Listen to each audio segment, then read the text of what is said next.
Welcome to the Giving Voice to Depression podcast, produced in partnership with Mental Health America of Wisconsin. We are your co-hosts, Bridget and Terry. Each week, through intimate, candid conversations with guests, we explore different perspectives on and experiences of depression. We keep it real because the illness is real.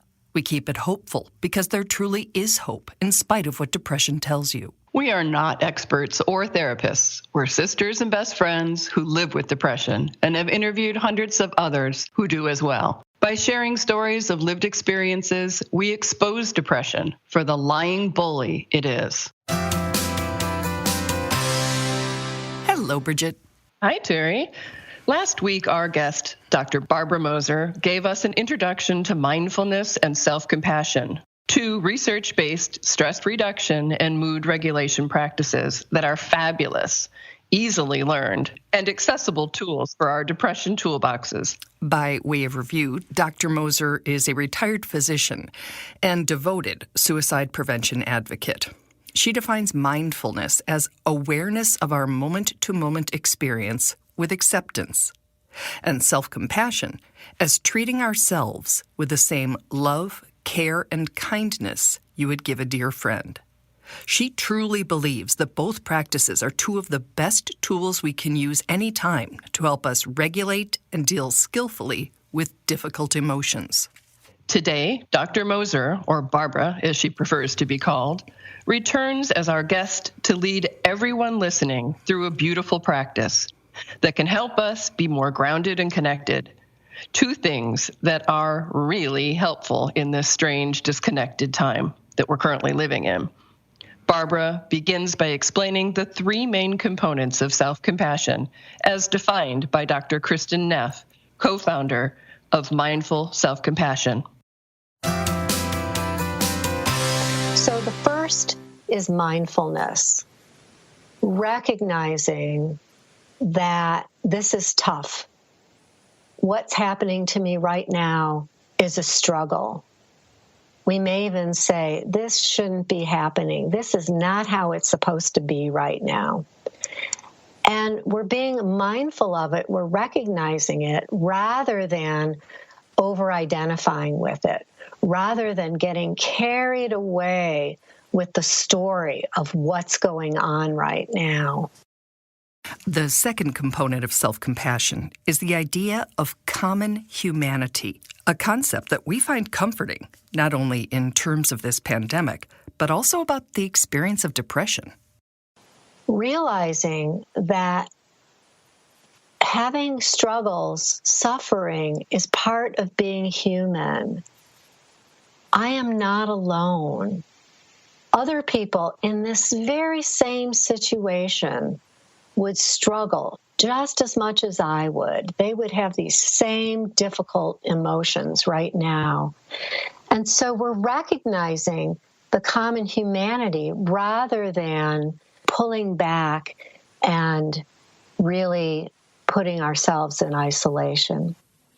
Or judging ourselves or beating ourselves up for feeling bad, thinking no one else seems to be having trouble with this. Yeah, right. Absolutely. Yeah. Absolutely. And then the third part of the definition of self-compassion is self-kindness. Self-kindness. And what you said, Terry, really leads into that, because we're being kind to ourselves rather than judging ourselves, rather than criticizing ourselves. And so what we do is we can say, what do I need right now? What do I need to be kind to myself in this moment?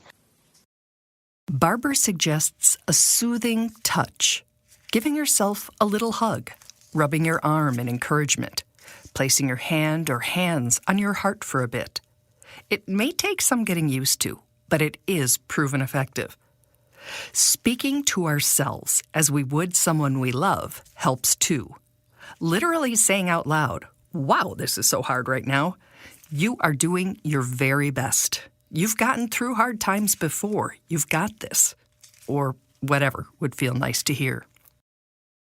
And so we can give ourselves this kindness. Sometimes, especially when we're starting out, it's really hard to find the right words to say. And so you can actually, again, imagine a friend. What would you say to a dear friend who was struggling just in this very same way that you're struggling right now? What would you say to them? And really kind of picture it and think about the tone that you say it in a soothing, gentle tone. And then say those same gentle, kind words right back to yourself.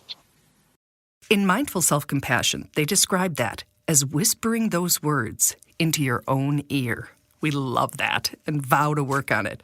In the meantime, we asked Barbara to do the whispering for us, that grounding and connecting exercise that we requested after learning it in her class. When I heard it, my thought went right to other people with depression and right to the people who are listening to the podcast and who are on our Facebook page, because we are all connected. When we say you're not alone, we can all be physically alone in our experience and think it's unique to us, but we're not the only ones feeling this. So I just loved that idea, and I found it very soothing and would hope that somebody listening might as well. Yeah, absolutely. So I'd like to offer a practice that I find to be particularly helpful right now during this time of coronavirus, when we're often feeling alone, disconnected from others, disconnected from our life.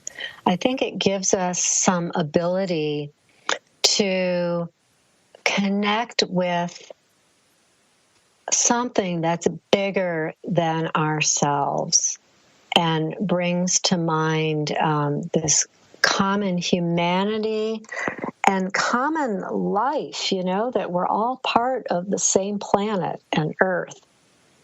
So this is a practice that is absolutely not mine. I'm channeling it. I'm channeling this practice from other teachers who have taught it to me in various formats along the way. So get comfortable. This guided exercise will take about 14 minutes.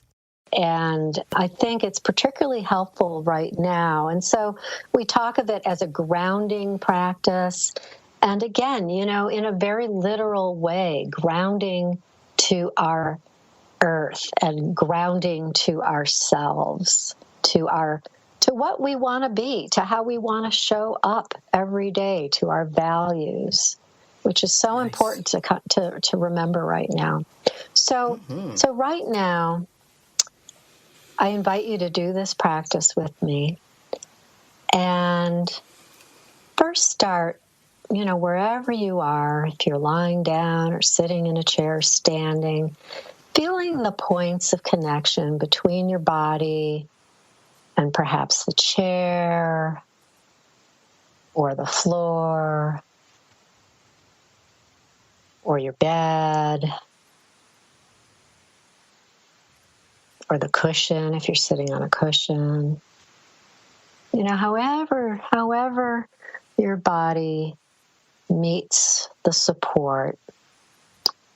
And if your feet are on the floor, to see if you can flatten them and really feeling the soles of your feet. Maybe wiggling your feet a little, wiggling your toes, and feeling how your feet are making some connection with the floor. You may want to slip shoes off if your shoes are on. And really feeling that. And perhaps taking a few deeper breaths.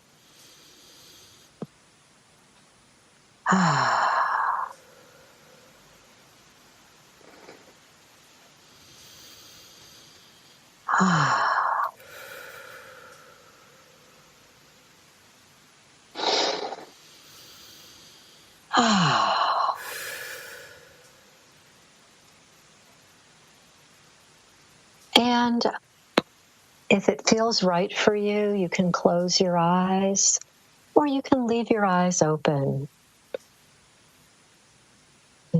Whatever feels right for you.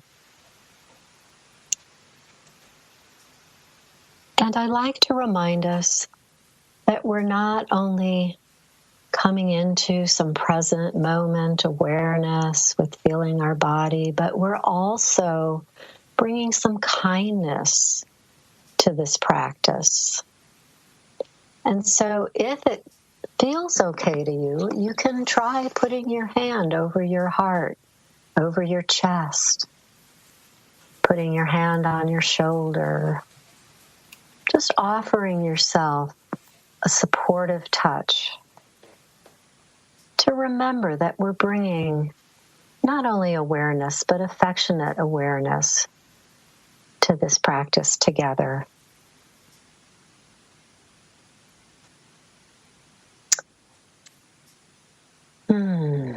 So now, I invite you to bring your attention back to the soles of your feet. And again, perhaps wiggling a bit, really feeling that connection of the soles of your feet on the ground. And I invite you to visualize now in your mind's eye, in your imagination, to visualize roots growing out from the bottom of your feet and growing into the ground below. So you might even visualize these strong roots full of life growing through the floor. If you're in a building, through the building, through the structure, down, down, down into the earth, And as these roots continue to grow, they may even go down and find water into the water table. They might even go into the core of the earth, finding rock, finding heat, whatever they encounter, and only if it feels good for you right now. So, feeling these roots connecting us with our earth and giving us a very strong, firm connection and base.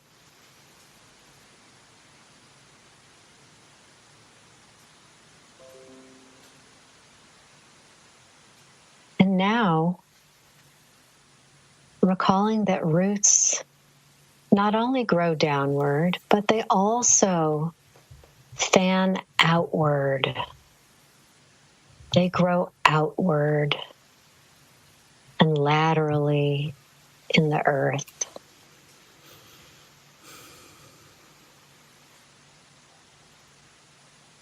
And if you can, imagine the roots of other beings growing down into the earth and going outward, and your roots meeting the roots of others and intertwining and interconnecting you with the roots of loved ones from whom you may be separated right now, especially now in this hard time, knowing that your roots are meeting the roots of those whom you love, of people you care about. And this helps us to stay connected, to stay centered, to stay truly grounded. in ourselves, in what's important to us. We all matter.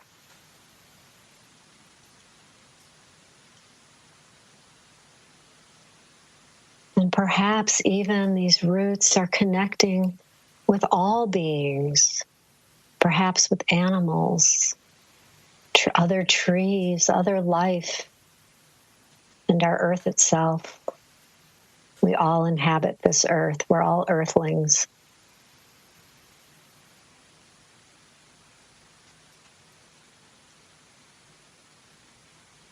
Really taking in the feeling of this interconnection,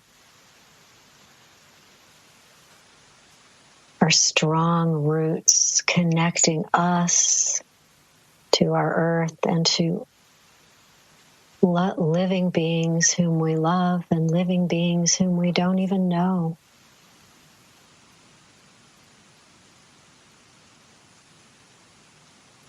And now bringing your awareness, shifting up from our feet and our roots to the rest of the body. And again, in your mind's eye, in your imagination, visualizing that your trunk of your body, your legs, are the trunk of a tree, of your tree. So we have the roots that grow downward, and we have this strong tree that's present and that grows upwards toward the sky. And perhaps even imagining your arms as branches, maybe even some flowers on this tree, especially now in springtime. And we're up here, and the weather changes, right? Winds may blow, rain may pelt us, and we may really need to feel our flexibility, right? We may really be swaying, and we may be to the point of feeling like we may even break sometimes. But our strong trunk keeps us upright, and that trunk connected to those roots. And so we stay firm no matter what is blowing about us. We come back to that strength and that rootedness.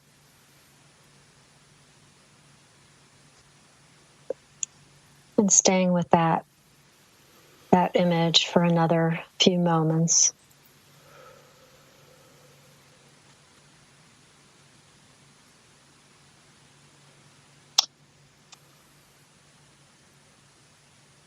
And now allowing the image of our tree and our roots to maybe fade into the background a bit. Maybe taking another breath or two to shift.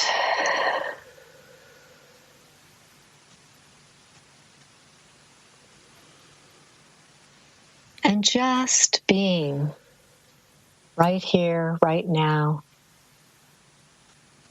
Nothing else to do. Nothing to fix.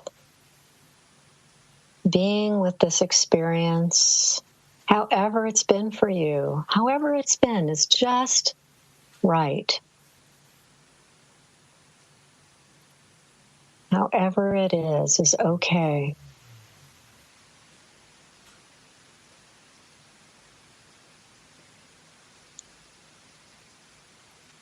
Just being with any emotions that are there, any feelings in the body, any thoughts.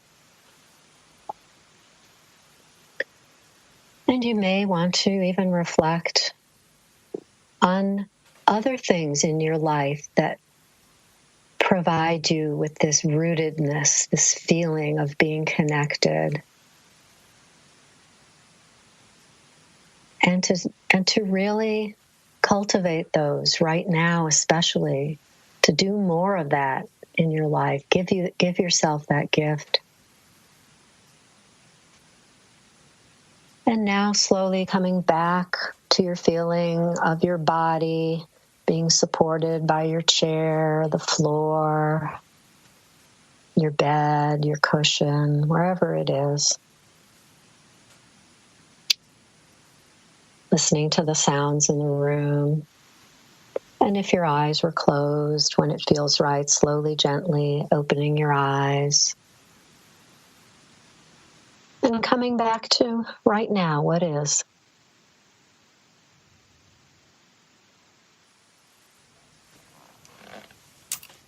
Thank you. Thank you. What a beautiful entanglement I was envisioning. Just all of us, wherever we are in this whole world, and just all knotted up together in there, deep in there. Nice. I love that, Terry. You have such a beautiful community in giving voice to depression and imagining all the folks who listen being together and practicing in community. What a lovely image that is in my heart. Isn't it? I'm getting goosebumps right now just thinking about it. And hand back over the heart. And hand back over the heart. I feel so stabilized. Do you? Did you do it? Yeah. Was it good? Yeah, I really like it too. Centered, connected, and grounded. Boy, if those aren't three things we need to feel in general, but certainly now. Yep. I love that. You're all chill, aren't you? Like you just had a massage or something. I am. It's kind of hard to talk, but I do love you. Thank you. I appreciate that. And I love being tangled with you. Aw, thanks. The exercise reminds me of one of my favorite quotes, which is that nature has a way of breaking that which does not bend. And so I love the idea of us having these deep, stable, interconnected roots so that when the storms like a damn pandemic come along, we can take the storm. We can bend as much as the wind makes us, but we're not going to snap. And I really hope that we don't, and that we all are there for each other. And that to that end, we want to again invite you to our Facebook community page. You just Google Giving Voice to Depression once you get into Facebook, because there's just this beautiful community. Talk about interconnected. Everybody supporting each other and being there for each other. So if you're having a hard time, you say so, and somebody will be there to, share with you, to connect with you, to share something that works for them. So again, in addition to listening to the podcast, we invite you to come to the Facebook page. And we know this one's been really long, but it's like a bonus episode. We just wanted to offer this gift, and Barbara was nice enough to offer it through us. Right. And you just said reach out, to the podcast or to the Facebook page. And that's just like a tree, Terry. You reach out. It is, Bridge. It is. I'm seeing it right now. So thank you for listening. I hope that was a grounding thing for you. And obviously you can download this episode and listen to it whenever you want. So again, a gift from Barbara. Thank you, Barbara. We truly hope that our podcast brings a little more understanding, helps you better articulate your experience of depression, or better understand how to support someone else's. We invite you to join us for daily posts on the Giving Voice to Depression Facebook page and on Twitter and Instagram at Voice Depression. It is a comfort to be among fellow travelers on depression's dark road. And remember, if you're struggling, speak up. If someone else is, listen up.